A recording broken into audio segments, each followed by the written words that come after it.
Comment tu vas? Ça va très bien et toi? Ça va super. En tout cas, merci d'avoir accepté l'invitation.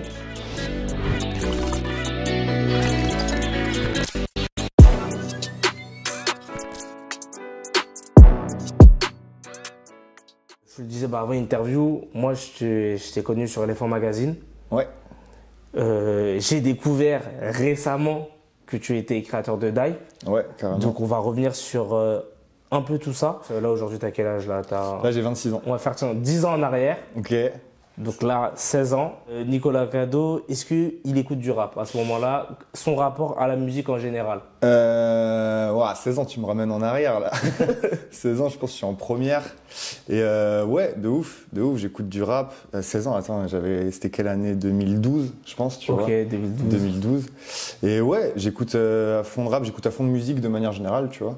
Et à 16 ans, je pense que c'était l'époque où j'écoutais à fond Alpha One, le Escrew dans les débuts, tu vois, toute cette mouvance-là, tu vois, j'écoutais ça à fond, je pense. C'était à l'époque où j'allais en concert voir Alpha One, avec Caballero en backer et tout, c'était la belle époque.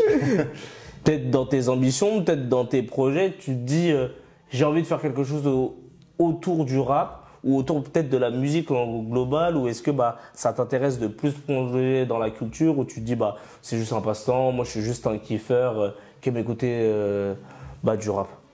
En vrai de vrai, je veux pas mentir, j'avais pas du tout d'ambition là-dedans, tu vois. En vrai, j'étais un peu un branleur quand j'étais au lycée, tu vois. Du coup, j'écoutais de la musique, je faisais un peu de musique avec mes potes, tu vois.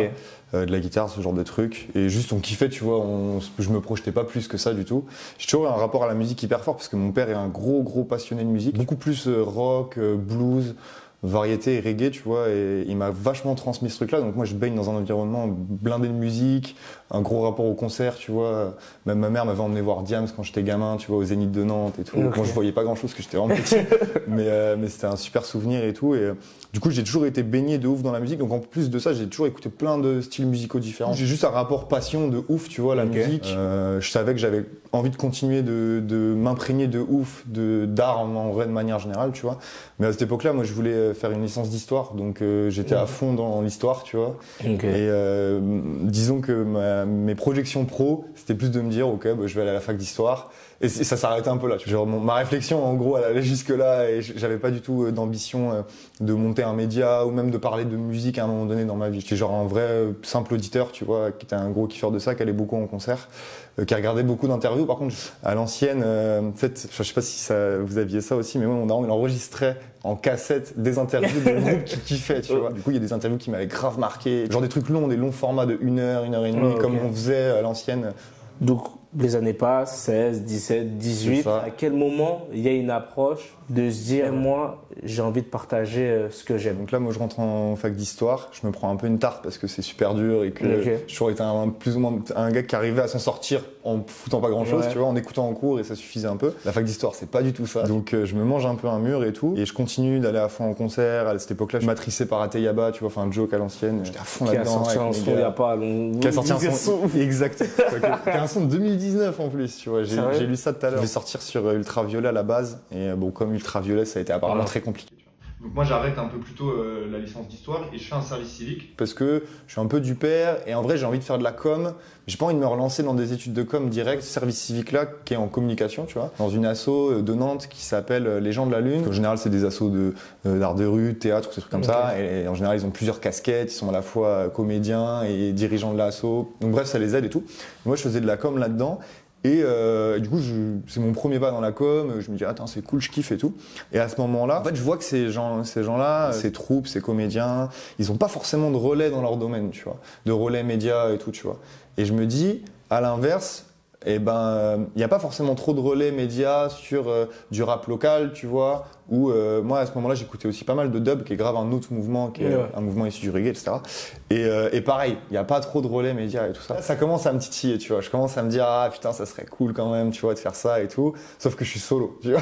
Je suis clairement solo. Il y a mon grand frère Clément qui est, à cette époque-là, il est déjà à Paris. Lui, il fait de la vidéo, tu vois. Mais en vrai, il est à Paris. Donc je me dis, ok, il y a peut-être ce truc-là, mais putain, galère. J'ai un pote à WAM de la fac d'histoire qui s'appelle Simon Bouillard, que je dédicace d'ailleurs, qui est devenu un bête de photographe. Et donc je me dis, ok, lui il a une caméra, il a un appareil photo, mais qui peut faire caméra, tu vois. Première étape, je connais quelqu'un qui a un zoom H4, deuxième étape, je me dis, ok, il y a peut-être moyen de faire un petit truc, tu vois. Et je me lance, je fais une première interview d'un sound system à Nantes, qui s'appelle RDH Hi-Fi, parce que je les connaissais, j'adorais les gars, je les trouvais grave nice, et puis à ce moment-là, ils étaient grave chauds, ils allaient jouer au Mexique, ils allaient jouer dans plein d'endroits, et du coup, je me disais, ah, il serait trop lourd de faire un truc. J'ai commencé par faire ce truc-là, et puis ça s'est un peu arrêté là, puis après, j'ai bougé à Rennes, je suis rentré en licence de com, et c'est là où je me suis dit, allez, vas-y, chaud, la scène rennaise, elle a l'air d'être chaude. Je prends mon téléphone, je commence à créer un compte Insta, partager des actus locales. C'était du coup aussi bien dans le Peura que dans les arts visuels, dans le ciné, tu vois, dans ce genre de choses. Il n'y a pas vraiment d'article à la base parce que pareil, monter un site internet, je savais pas par où commencer, tu vois. Grave chaud. Et du coup, il y avait mon ref qui m'aidait de temps en temps pour faire des interviews, pour les monter, des trucs comme ça. Et voilà, les choses ont évolué avec le temps, quoi. Mais là, de ce compte-là, tu me parles de Dai. Ouais, exactement. Alors à l'époque, ça s'appelait ITW, tu vois. Ça portait pas du tout le hyper original. Le mec il s'est dit, je vais faire des interviews, comment je vais appeler ça ITW, tu vois. Et en plus, moi, j'étais trop content de moi. Je dis, ah, ça claque et tout comme là, tu vois. Et genre, mon pote, justement, Simon, un jour, on buvait un verre et tout, et on venait d'aller faire des photos pour un rappeur de Nantes, d'ailleurs, qui est parti, d'ailleurs, paix à son âme, qui s'appelait Afro. Un très bon rappeur. Et du coup, Simon me dépannait pour faire des photos, tu vois. Parce que j'aimais bien déjà ce délire d'avoir nos propres photos et tout ça. Et ce jour-là, on rentre des photos, et il me dit, bon, en vrai, frérot, faut que je te dise un truc, ton blaze, c'est pas possible, tu vois. Ouais. Il m'a dit, mec, c'est comme si moi, je m'appelais Photo, tu vois. Genre, ça a pas de sens, ce que tu... Et là, je me suis dit, ouais, j'avoue, faut que je trouve un blaze et tout. Et entre-temps, je rencontre un pote, un gars qui est devenu un bête de pote à WAM, qui s'appelle Jawad, qui est un beatmaker qui bosse sur le nom de Dawi on the track, et qui habite à Rennes. Et on se rencontre en fac, et lui il me dit, ah, ton projet, vas-y, c'est trop chaud, je suis trop chaud de rentrer dedans et tout. Donc là, du coup, moi, je suis plus tout seul, on est deux. Donc déjà, ça donne de la force de fou, tu vois, on réfléchit à deux. Du coup, on écrivait des trucs un peu à l'arrache. Et le confinement arrive, je rencontre un gars qui est un de mes gars de ouf maintenant, qui s'appelle Stone, qui fait partie d'un collectif qui s'appelle Slasher. Déjà, c'est une encyclopédie monstrueuse. Vraiment s'amuser à lui faire des blind tests, il connaît tout, tu lui mets 2 secondes de prod, il reconnaît, tu vois. Au début, il me dit juste, vas-y, si tu veux, moi, ton projet, je le trouve cool. Comme lui, il est vraiment dans la démarche activiste, tu vois, il essaie de pousser un peu ce genre de projet. Chemin faisant, on discute, on s'entend grave bien, on se déconfine. Et puis on se rencontre pour de vrai, et puis entre-temps, avec Jawad, on décide de changer de nom. C'est là qu'on trouve Dype, on trouve une liste immense de noms qui vont dans tous les sens. Et du coup, genre Dype, ça a été au hasard? Non, ça a été réfléchi. Tu veux dire le nom? Ouais, le nom. Non, ça a été réfléchi. Pendant que je rencontrais Stone pendant le confinement, et ben pendant ce même confinement, pendant ces 2 mois-là, tous les jours avec Jawad, on s'envoie 15 blases, tu vois, où on réfléchit toute la journée, c'est bien, c'est pas bien, non, ça existe déjà, non, parce que ça veut dire tel truc, ça en termes de référencement, ça va être l'enfer. On en est venu du coup à inventer un mot carrément, tu vois. Et c'est lui qui l'avait trouvé d'ailleurs, qui avait la base de hype, et puis après on avait trouvé une définition par rapport au mot, machin, etc. On demandait plein d'avis aux gens, on se dit, vas-y, ça se retient bien. J'ai demandé à un pote à moi, Antal Visual, qui est un graphiste, de nous faire un logo, tu vois, et puis c'est parti, tu vois. Et après, du coup, je reviens à Nantes, puis Stone, en fait, petit à petit, je vois qu'il est chaud en vrai de rentrer dans le projet, tu vois. Donc moi, je l'accueille à bras ouverts, je dis, frérot, à ce moment-là, en plus, Jawad, il se met un peu plus en retrait parce qu'il commence vraiment à faire de plus en plus de prod et bosser de plus en plus avec des artistes. Et du coup, rencontrer Stone, ça me fait trop du bien à ce moment-là. Je s'entend hyper bien. Ça fait 10 ans qu'il fait de la vidéo à ce moment-là, qu'il fait de la photo et tout. Et puis, il y a une pote à WAM qui s'appelle Julie, qui elle, à ce moment-là, fait des études en prod et du coup, qui est chaude aussi de rentrer dans le média. Donc à ce moment-là, on est 3. On a fait le statut associatif, machin. Aujourd'hui, on est 15 avec plein de gens qui ont plein d'appétences différentes, qui ont plein d'envies différentes. Donc ça apporte aussi plein d'idées, tu vois. Et puis c'est trop chouette en vrai de partager, tu vois, de pouvoir compter sur d'autres gens. Toujours plusieurs avis, plusieurs axes de réflexion et tout. C'est trop cool, quoi. Et je trouve ça super intéressant parce que tu expliques toute la création de Dype, de comment déjà tu arrives du coup d'un service civique, on va dire entre guillemets, comme ça qui t'intéresse à vouloir créer quelque chose. Moi, je veux que tu m'expliques là ce qu'est Dype. Tu as créé un média, moi je veux savoir, pour Nicolas, un média, c'est quoi? Je veux dire, quel est son but, quel est son objectif? Alors du coup, c'est vraiment personnel comme truc, tu vois, parce que chacun voit des choses différentes et aime aussi des trucs différents. À la base, j'avais pas du tout envie de me fermer à quelque chose parce que je trouve que c'est toujours dommage de se fermer à un truc, tu vois. On en discutait tout à l'heure un peu en off. Donc il y avait vraiment cette idée de toucher à plein de choses différentes à travers différents formats, tu vois, que ça soit des articles ou des interviews sur notre site. Donc par exemple sur des sorties de films, sur des sorties d'albums, sur des expositions, sur des concerts, sur des choses comme ça. Puis après il y a des formats interviews.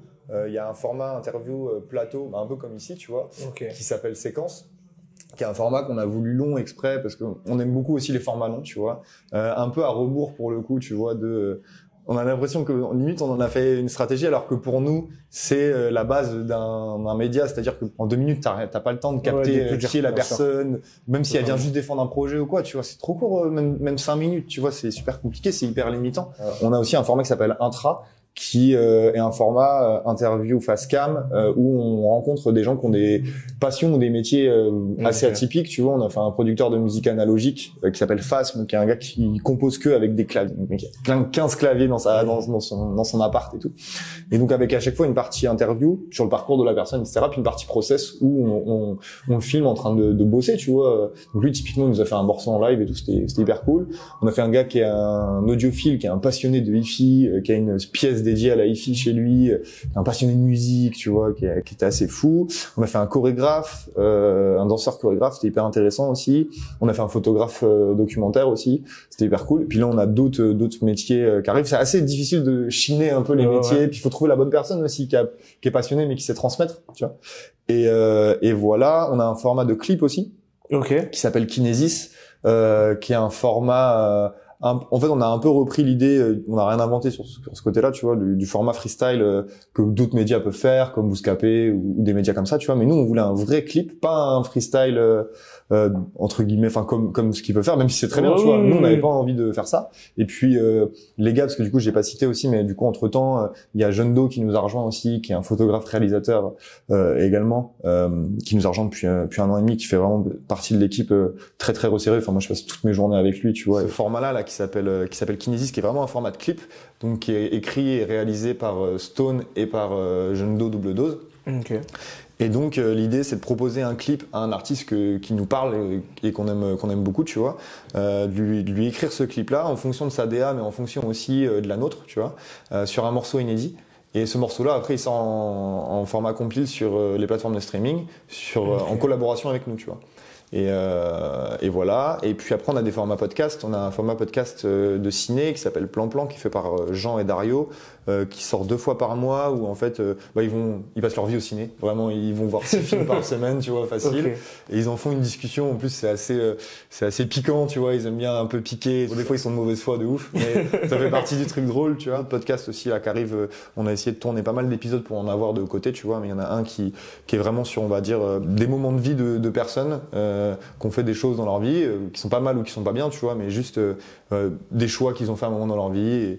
Et j'ai pas trop envie d'en dire, mais moi, c'est un format que j'aime beaucoup, que je trouve hyper intéressant. Et puis un format plus table ronde autour d'une thématique en particulier, où on invite des gens qui font partie de cette thématique-là, ou qui travaillent dedans, tu vois, avec différents âges, différents regards, pour échanger. On faisait de l'événementiel beaucoup dans un bar qui est à République. On a fait ça pendant 1 an. On a organisé beaucoup de DJ sets 2 fois par semaine autour du rap, mais pas que. On a fait de la musique caribéenne, on a fait aussi des concerts de rap, etc. Et puis c'était cool comme expérience, mais c'était très chronophage. Ça prenait beaucoup de temps de préparation, de trucs de machin. Et du coup là, on est passé sur un format plus calibré, où on veut faire des plus gros événements mais beaucoup moins, tu vois. On veut en faire 3-4 par an, mais qui ait une consistance plus intéressante. Et puis là cette année on avait eu la chance, du coup l'année dernière, d'être au Hip Hop Session sur la scène. Il y avait Urban Nantes aussi, que je salue aussi, qui était sur la scène extérieure aussi. Eux c'était le samedi, nous on était le vendredi. Et nous du coup on a présenté ce fameux format Kinesis là, où on a fait venir 3 artistes avec lesquels on a collaboré sur les clips là. Et donc il y avait Tommy Isaac, qui est un rappeur de Rennes. Il y avait Given, qui est un rappeur de Nantes, et DK, qui est un rappeur de Brest. Donc voilà, du coup, Dive, c'est tout ça. Et puis, c'est aussi des trucs un peu plus informels sur les réseaux, tu vois, du relais de trucs qui nous intéressent, que ce soit des clips, que ce soit des expos, que ce soit de l'actualité de manière générale, tu vois.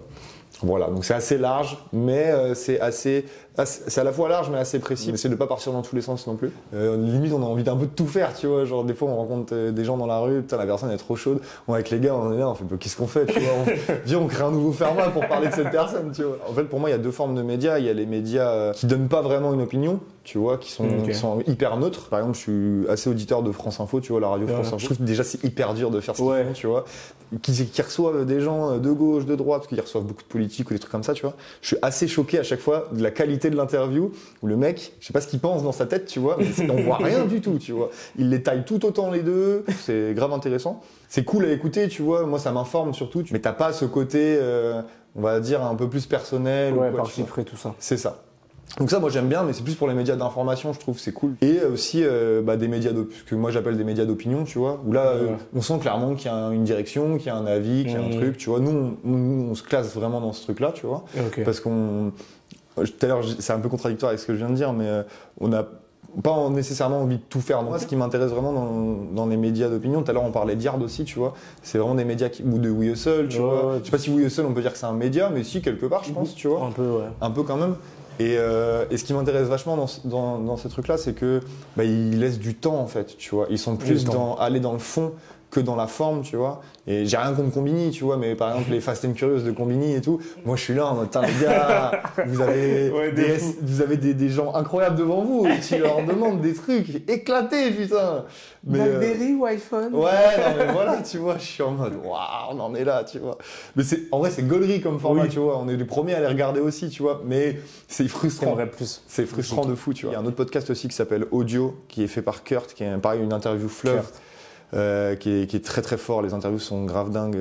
Il y en a 2 qui sont dispo là sur les plateformes avec Sheldon et Juncker qui sont des membres de la 75e session, un gros collectif de rap parisien, interviews qui sont hyper intéressantes. Et nous on est vraiment là-dedans, c'est-à-dire laisser le temps à la personne d'expliquer, de parler, tu vois. Donc c'est vraiment ce qui nous parle et on va être plus dans des trucs un peu pas forcément de niche, tu vois, mais un peu de fond où on a bossé un peu le truc, tu vois. Par exemple, les gars sur les podcasts ciné dont je parlais tout à l'heure, en vrai, je charriais quand je disais ils sont de mauvaise foi et tout, mais c'est des vrais passionnés de cinéma, tu vois. Les mecs, c'est des vrais butés de ciné. Ils ont vu je sais pas combien de films dans leur vie. Ils connaissent toutes les refs, les réals, tous les acteurs, les actrices, les courants du ciné et tout ça, tu vois. Qu'on laisse quelqu'un faire une interview sur un truc, c'est qu'on est safe. On sait que la personne, elle connaît hyper bien le sujet, qu'elle connaît hyper bien la personne qu'elle a en face d'elle.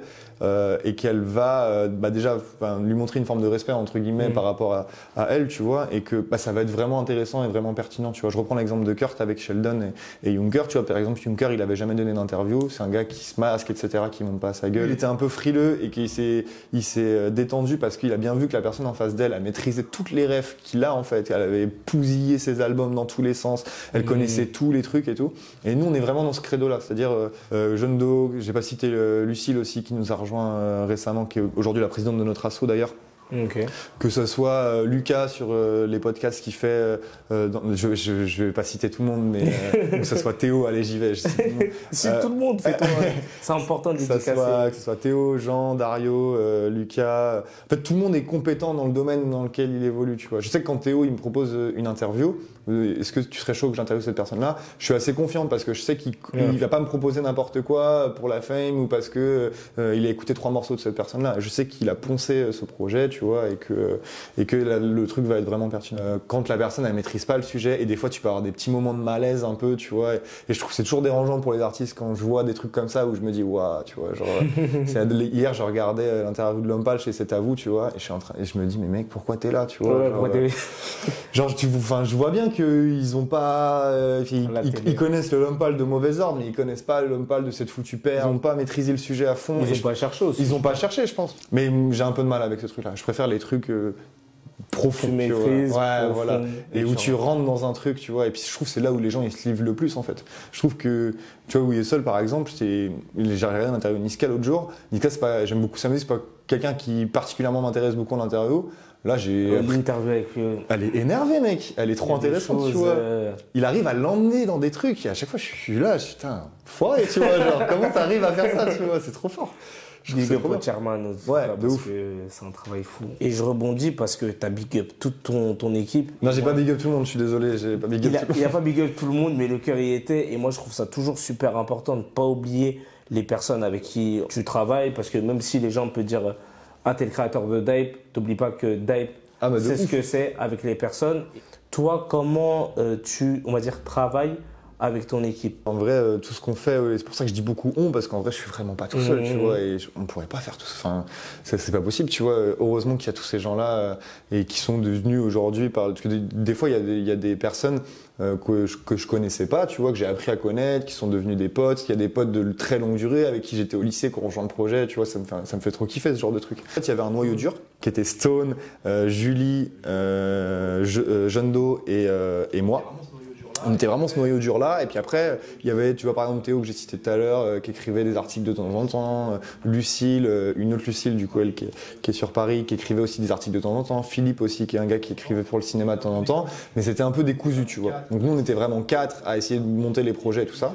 Et puis en fait, on s'est dit, bah, attendez, va falloir qu'on fédère tout ça parce que, bah, de une, on trouve ça hyper dommage que les gens bossent dans leur coin, tu vois, et qu'il n'y ait pas vraiment de contact. Moi, je les voyais, tu vois, mais il n'y avait pas vraiment de symbiose et tout ça, tu vois. Et puis, il y avait par exemple, bah, que ce soit Jean ou Lucas qui avaient, enfin les deux Lucas, parce qu'il y a deux Lucas du coup, qui avaient un peu envie de rentrer dans le projet, tu vois, et on se disait, bah ouais, vas-y, mais faut qu'on arrive à structurer tout ça, tu vois. C'est qu'avant, du coup, on faisait des réunions un peu hebdomadaires, tu vois, mais en vrai, c'était quand même difficile de se capter parce que tout le monde a une vie, tout le monde fait des trucs différents et tout ça. Au final, on a réussi à mettre en place des workshops. Donc en fait, on se retrouve tous une fois par mois, tous ensemble, tu vois, dans la limite du possible. Des fois, il y en a qui peuvent pas, tu vois, donc on est entre 12 et 15 à chaque fois, tu vois. Une fois par mois chez Crump et Heursois, qui ont une salle qui nous la mettent à dispo. D'ailleurs, gros big up à eux parce qu'ils sont très très cool de faire ça. Et donc pendant une journée, on est tous ensemble, donc c'est un samedi par mois. Tout le monde arrive, donc petit déj machin, tu vois. Et puis après il y a un tableau, on écrit tous les projets, tu vois, sur lesquels on va taffer aujourd'hui. Puis après on fait, bah, qui veut bosser sur quoi, tu vois. On fait des équipes de projets. Puis en général il y a un chef de projet. Là par exemple on bosse sur un événement, bah c'est Lucille qui est chef de projet sur l'événement et du coup qui bosse dessus avec Angèle, qui fait la scéno, avec Juliette qui fait de la prod, qui fait aussi de la photo, etc. Tu vois. Il y a les projets vidéo où il y a vraiment Stone et Jeune Do qui régissent un peu ça. Et aussi il y a Antoine qui les a rejoints en prod et en chef électro. Il y a Paul un peu plus podcast où il y a Lucas, il y a Jean, il y a Dario. Putain, il y a Thibaut aussi que j'ai pas cité. Putain, Thibaut qui est le graphiste qui fait beaucoup de choses pour nous, qui est trop chaud. Allez voir ce qu'il fait. Thibaut Soreille sur Instagram, il est trop fort. Et bah lui par exemple, il a la pire position, tu vois, parce que tout le monde a besoin de lui. Et genre du coup il doit se balader un peu dans tous les pôles, tu vois. Lui c'est les pires journées à chaque peut-être c'est celui qui t'arrive le plus dans ces journées-là. Enfin tout le monde travaille fort, tu vois, mais lui tout le temps sollicité. Des fois c'est hyper chiant parce que les gens se rendent pas compte de à quel point c'est long de faire des trucs, tu vois. Et nous on vient, ah ouais mais tu peux changer ça s'il te plaît. Il est là en mode vous saoulez, je le dis pas, tu vois, mais non, voilà. Et, je suis désolé, en vrai, je pourrais jamais citer tout le monde, mais voilà, du coup, on fonctionne en général par pôle. Donc déjà, c'est très cool. Ça permet de passer une vraie journée tous ensemble et c'est super chouette. En fait, moi, je m'occupe plus de la partie rédac, tu vois. Donc, je vais un peu driver les podcasts, même si on laisse une grande liberté à tout le monde, tu vois. Mais c'est plus avoir une espèce de ligne de conduite. Et puis après, vous faites ce que vous voulez au sein de celle-ci, tu vois. Et je vais relire un peu tout. Je vais mettre en page les articles sur le site, etc. J'aimerais quand même qu'on parle de deux autres projets, si tu peux les expliquer. Carrément. Voilà. Déjà, Elephant Magazine, ce que tu as pu faire au sein de ce média. Elephant Magazine, c'était un projet dans le cadre de l'école où j'étais en master. Dans l'école, il y a des gens qui sont en dev, des gens qui sont en com, des gens qui sont en DA, des gens en vidéo et tout ça, se réunissent, tous les niveaux différents, enfin les niveaux B1, B2, master et tout, et qui travaillent sur un projet commun. Donc, tu as un chef de projet, donc dans ce cas-là, c'était PL, big up à lui d'ailleurs. Du coup, moi, j'ai postulé à ce projet-là parce que du coup, moi, j'avais déjà Dive à côté. Je me suis dit, petit projet qui ressemble pas mal à ce que je fais, ça me chauffe, ça a l'air cool, tu vois. Et c'est dans ce cadre-là que j'ai rencontré Thibaut aussi, qui est devenu graphiste chez Dive. Et du coup, ce média-là, à la base, ça devait être un magazine papier qui traitait de la culture urbaine sur Nantes. Et puis, bah, très vite, on s'est rendu compte qu'économiquement, ça allait être très compliqué de faire un magazine papier. Mais il y avait toutes les maquettes qui avaient été faites par Thibaut, justement, et tout ça. Et du coup, moi, je m'occupais surtout de la partie com avec Johan.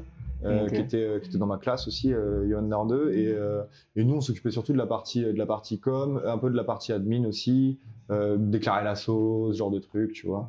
Et c'était un beau projet. Et puis c'est comme ça que j'ai rencontré Délice, tu vois, qui nous accompagne aussi des fois ponctuellement sur Dive, sur de la structuration associative, tu vois, parce qu'il a déjà le cœur sur la main de fou, puis qui a un parcours hyper intéressant et qui fait des trucs avec résilience qui sont, enfin, il retourne des montagnes, quoi. C'est fou ce qu'il fait, tu vois. Et j'adore ce mec. Et je l'ai rencontré. J'ai rencontré par ce biais-là, tu vois, où j'avais fait cette interview-là à la base. Donc en vrai, je faisais un peu d'interviews, un peu d'écriture d'articles, un peu de playlist, et puis un peu de com avec Johan. Puis surtout on avait bossé pas mal sur l'événement aussi qu'on avait fait en fin d'année, qui était en collaboration avec. Alors c'était sur un bar au hangar, j'ai pas envie de dire de bêtises, je me souviens plus du nom. On avait fait venir le collectif PNPP, un collectif de Nantes avec des rappeurs genre Nojo, Selby, Wheezy, Kodo. Je crois que j'en oublie pas. Je vais pas dire de bêtises.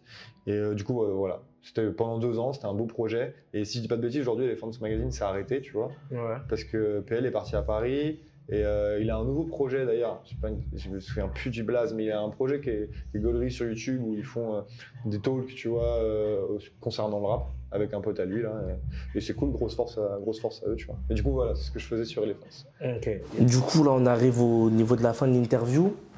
Dernière question sur un dernier projet, Draft. Est-ce que tu peux m'expliquer du coup ce que tu faisais sur cet événement-là? Carrément. Du coup, moi, je suis pas du tout à l'initiative de la draft, tu vois. C'est deux collectifs, alors je sais pas s'il faut les nommer, du coup, dans le doute, je les nomme pas, tu vois, qui sont vraiment des activistes de Nantes et qui ont monté ce projet-là. Et d'ailleurs, grosse force à eux, parce que c'est un bête de projet. Ils remuent un peu ciel et terre pour ce projet. Et je trouve que c'est trop bien. Et c'est vraiment par amour de la culture et du rap, tu vois. Donc, c'est charmé. Et puis, ils donnent plein d'occasions à plein d'artistes. Et puis, du conseil, etc. Et du coup, moi, dans ce cadre-là, c'était sur la deuxième draft, parce que sur la première, ils avaient pas fait ça. Justement, ils voulaient un cadre un peu table ronde conférence, tu vois. Pour remettre un peu en situation, c'est une soirée sur invitation, donc qui n'est pas ouverte à tout le monde, qui est vraiment dédiée aux artistes, aux équipes artistiques, aux managers, aux ingé-sons, aux beatmakers, tu vois. Donc pareil, ils essayent d'inviter tout le monde, tu vois, mais des fois les capacités des endroits font que c'est hyper réduit. Si vous êtes acteur de cette culture-là, n'hésitez pas à leur envoyer un message sur Instagram, tu vois, ça vaut toujours le coup, parce que c'est des soirées vraiment très chouettes. Ils voulaient un moment un peu plus officiel, entre guillemets, où on prend 1 heure et venez, on discute d'un truc concret, tu vois. Ils m'ont demandé de faire ça, parce que c'est un truc que j'ai déjà un peu fait et que je fais dans le cadre de mon taf aussi à côté, etc. Puis c'est un truc que, en vrai, c'est un peu une sorte d'interview, tu vois. Ouais, sauf qu'il y a des gens, c'est pas vraiment une conférence, c'est plus une table ronde, tu vois. Où une conférence, c'est quelqu'un qui prend la parole pendant 2 heures sur un sujet, t'écoutes et tu fermes. Et là, c'est vraiment plus de l'échange, tu vois, et de l'abord de connaissances. La première fois qu'on a fait ça, du coup, c'était à Transfert sous les chapiteaux, là. Et le sujet, c'était comment, en gros, tout faire pour bien démarrer sa carrière. Il y avait Stone, il y avait Pierre Viali, qui est l'ancien programmateur du Hip Hop Session. Et puis, il y avait Just, qui est manager de Hip Go. Puis là, c'était vraiment de l'échange, faire en sorte de prendre les bons choix, tu vois, mais plus sur des choix, pas forcément sur des choix artistiques, parce que chacun est libre, et puis c'est ça aussi la musique, tu vois. C'était plus sur administrativement, comment bien s'entourer, comment connaître un peu les aides, les trucs comme ça.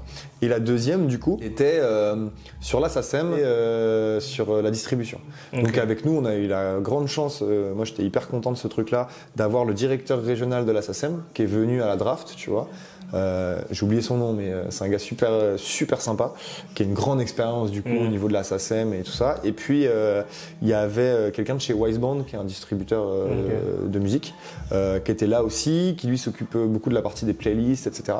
Et du coup, c'était un échange autour de ça, de qu'est-ce que la SACEM, pourquoi c'est hyper important la SACEM, parce que vous protégez votre nom, parce que vous protégez votre musique. On sait pas, demain tu fais un morceau peut-être qui va péter, si tu l'as pas déposé en SACEM, tes droits finito, tu vois. Ou alors tu peux le déposer plus tard, récupérer, mais tu vas forcément perdre à un moment donné.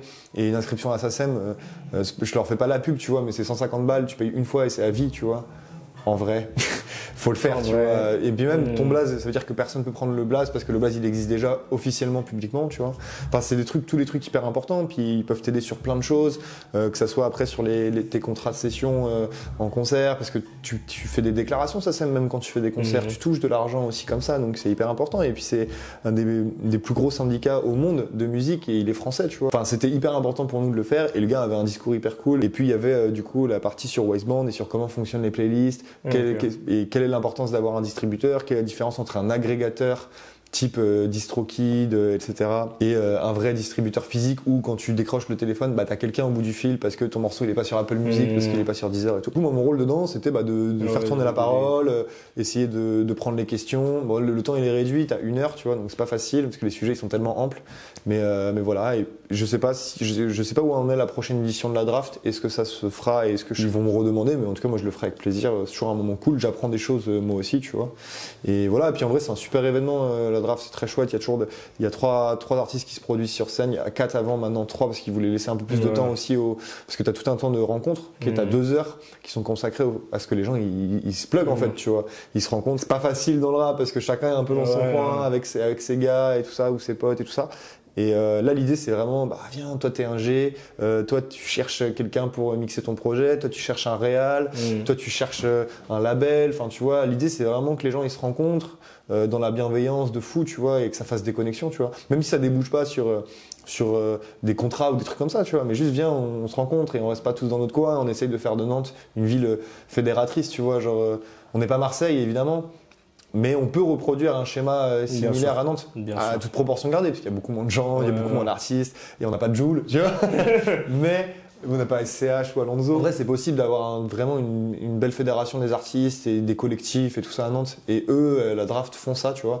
Et je trouve que c'est trop chambé parce qu'en plus, ils se mettent pas en avant eux. L'idée, c'est vraiment de mettre en avant les artistes, tu vois. Et ils font pas forcément vis-à-vis de leur goût quand ils invitent des gens, tu vois. Ils invitent des gens qui trouvent talentueux dans ce qu'ils font. Des fois, j'imagine que des fois il y a des trucs qu'ils aiment plus que d'autres. Mais l'idée c'est pas ça. En fait, l'idée c'est d'inviter des gens à performer, à se montrer, tu vois, à aussi tester la scène. Pour certains, des fois c'est la première fois qu'ils font de la scène, tu vois. Et puis ils invitent des gens qui ont ou des grosses expériences, tu vois. Il y a eu Quello, il y a eu Hicham, qui font de la musique depuis très longtemps, qui ont fait quand même un paquet de scènes. Et puis il y avait des gens beaucoup plus jeunes, tu vois.